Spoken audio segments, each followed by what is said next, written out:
Nikisema Silent Ocean Uni Awards, unasema kipato chako cha tosha. Bwana, tupo Morogoro, chuo cha SUA, soko ine, chuo cha agriculture. Moja kwa moja zaidi tunakuja kutafuta wajasiriamali ambao tunawaandaa kuwa wafanyabiashara wakubwa. Kumbuka kipato chako cha tosha kinamwezesha huyu mwanafunzi ama mjasiriamali wa chini kuwa mjasiriamali mkubwa kabisa, na hatimaye baadaye tukapata wafanyabiashara wakubwa. Ukiingia humo ndani utasikiliza vizuri kabisa maneno mazuri ambayo tumewaandalia hawa wajasiriamali wadogo ambao ni wanafunzi, lakini tunahitaji hawa waanze kujishughulisha mapema kuiandaa kesho yao. Twende ndani sasa ukashuhudie kile ambacho tumekuandalia Silent Ocean Uni Awards. Bwana, sura kama zimechoka hivi, inakuwaje wazee? Silent Ocean Uni Awards.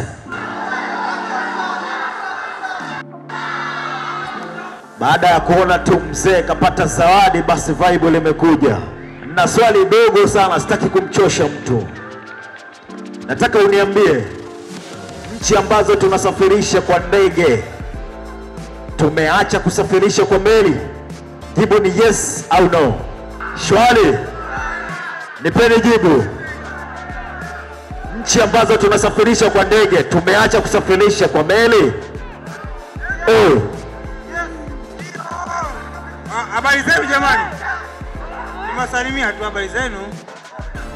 Upande huu mmembwela. Asante. Naomba niende upande ule kule. Nchi ambazo tunasafirisha kwa ndege, tumeacha kusafirisha kwa meli? Hapana. Unaitwa nani? Salma. Kutoka chuo gani? Mzumbe University. Wewe tumeacha kusafirisha kwa meli? Hapana. Asante.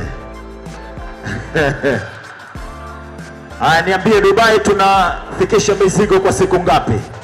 Sawa, Dubai mnasafirisha kwa siku 4. Umesapu, nakupa nafasi ya mwisho. Siku 14. Basi umechukua zawadi. Umetisha.